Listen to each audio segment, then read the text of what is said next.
is we never mentioned or accused of these children being Islamized. The story is about them being Turkified.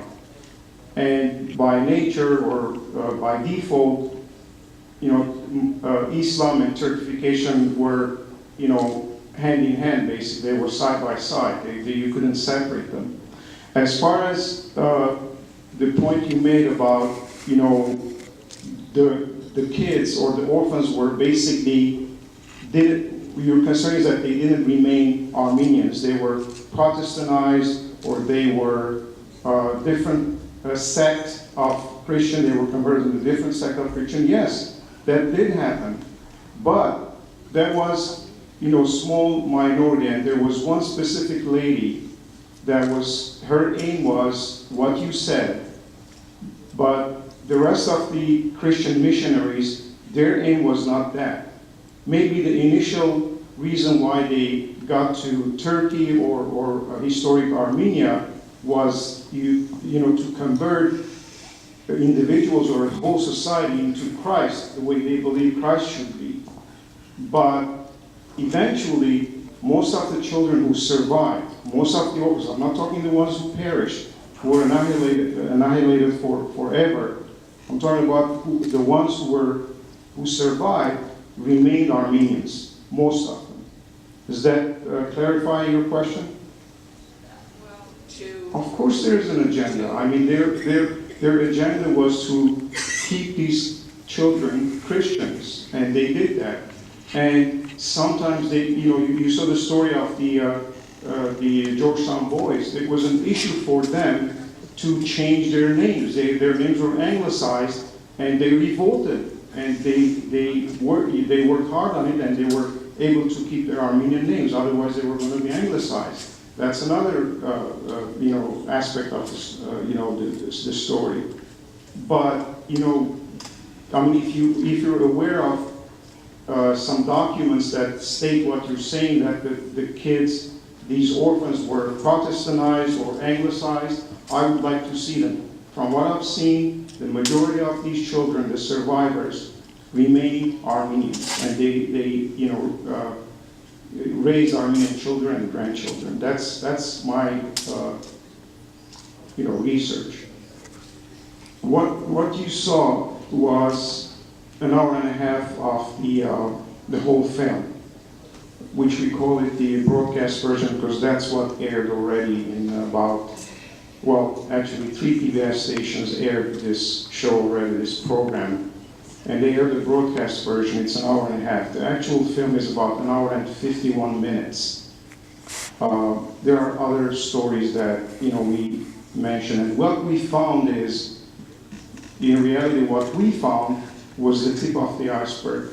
It was so vast because we dedicated almost 3.5 years for this project, and a lot of research work already done, but some of the research we did was, for example, what Misak did was something that we started, and it was never been done before. So we worked on this for 3.5 years. We traveled a lot.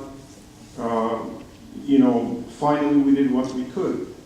And when we were halfway through the project, we discovered that we have this huge, vast information that we can't possibly, fit in one film. So what we did is we published a book. So some of the stories we incorporated, in the book that we published. And again, the book is called Orphans of the Genocide. It's not a novel. It's not a scientific work. It's basically pictures, which are the evidence of, the most important evidence of what we're talking about, and the stories behind those pictures. And we checked and double-checked every single picture that we have, the photos we have, to make sure that what we print is the accurate information. The inspiration was twofold. The first one was Robert Fisk's article, the one that we discussed in the film, which basically detailed Misak Kelesyan's discovery about the Aintura orphanage. when I heard about this story, when I read the article, I said, man, this is amazing, I should do something about this. But I was trying to find an angle. I didn't know what angle to approach with. You know, yeah, it's a great story, but in order to make a documentary, I said, I need something else. There's something missing here. Until one day there was in Florida, there was an ANC event, and this 89-year-old gentleman got up and asked the panel, he said, you guys do great work, you know, the Assembly does good work, ANC does good work, but why don't you sit down on a table face to face with the Turks and ask them, we have this many orphans, we have hundreds of orphanages, hundreds of thousands of orphans there, it's documented. Why don't we tell them, if there are orphans, where are their parents? What happened to them? I said, that's it, that's the angle. And in the 20-minute original version that we had this gentleman, you know, saying basically what I just said. So that was the inspiration. Misak's discovery and this 89-year-old Vanetsi, America Vanetsi, American-born Vanetsi, who basically said that in an event. The DVDs are out, but they're not in the market, and there is a reason for that, and the reason is because, you know, we're trying to air the program on as many PBS stations as possible.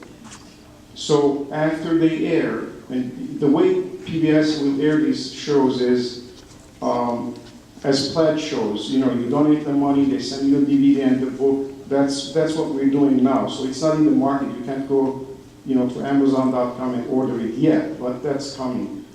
Which brings me, you know, to another point. You saw the program today. You saw the film, and if you like it, and if you think that others should see it, what I ask from you is call your local PBS station. If 5 or 10 people from here call the PBS station, I guarantee you they will contact me, and chances are the show will air on your PBS station or your public station. How we should view the current and new generation of Turkish people, and whether to hold them accountable for the actions of their ancestors in 1915. Okay. I wouldn't hold any Turkish individual responsible for the Armenian genocide. However, the new generation, if knowingly denies the Armenian genocide, I will accuse them of it.